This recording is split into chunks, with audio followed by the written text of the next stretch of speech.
Mr. Nosey liked to know about everything that was going on. He was always poking his nose into other people's business. Mr. Nosey was the sort of person who, if he came upon a locked door, couldn't resist looking through the keyhole to see why the door had been locked. Mr. Nosey was the sort of person who, if he found an unopened letter addressed to somebody else, would simply have to open it to find out what was inside. Mr. Nosey was the sort of person who, if he was sitting reading his paper on a train, would much rather read the paper of the person sitting next to him. Naturally, as you might well imagine, Mr. Nosey was not very popular. People did not like the way in which Mr. Nosey would peek and pry into their affairs. They did not like it at all. But did that stop Mr. Nosey peeking and prying? It did not. Mr. Nosey lived in a funny, tall, thin house in a place called Tittletown. The people of Tittletown decided that Mr. Nosey was becoming much too nosy. And so they held a meeting to discuss what to do about him. We must find some way of stopping his being so nosy, said old Mr. Chips, the town carpenter. That's right, said Mrs. Washer, who ran the Tittletown laundry. He needs to be taught a lesson. If only we could think of a way to stop him poking his nose into everything, said Mr. Brush, the painter. And then a small smile spread over his face. Listen, he said, grinning. I have a plan. All his friends gathered round to listen to his plan.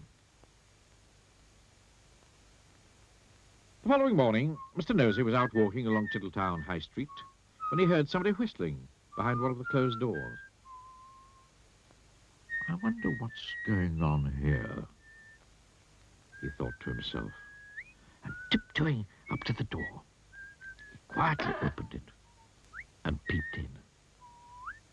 Splash went a very wet paintbrush right on the end of Mr. Nosey's nose, covering it with bright red paint. Oh, dear. I am so sorry, said Mr. Brush, who was painting the inside of the door. Poor Mr. Nosey had to go straight home and try to remove the red paint, which was very difficult and rather painful. Mr. Brush chuckled to himself. The plan had begun. The following day, Mr. Nosey was walking past the laundry when he heard someone laughing on the other side of the wall. I wonder what's going on here, he thought to himself. And, standing on tiptoe, he looked over the wall. Snap! Went a clothes peg right on the end of Mr. Nosey's nose. Oh, dear. Oh, I am sorry, said Mrs. Washer, who was hanging up clothes on a washing line on the other side of the wall. Poor Mr. Nosey removed the clothes peg and went off down the street feeling extremely sorry for himself and for his poor red nose. Mrs. Washer chuckled to herself. The plan was working. The next day, Mr. Nosey was going past a fence when he heard hammering. I wonder what's going on here, he thought to himself. Creeping very quietly to the end of the fence, he peeped round. Bang! Went a hammer right on the end of Mr. Nosey's nose.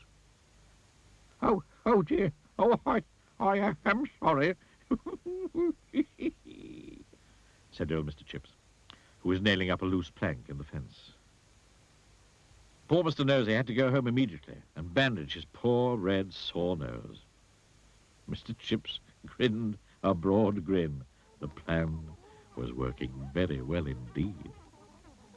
The following day, Mr. Nosey was walking in the woods when he heard someone sawing wood.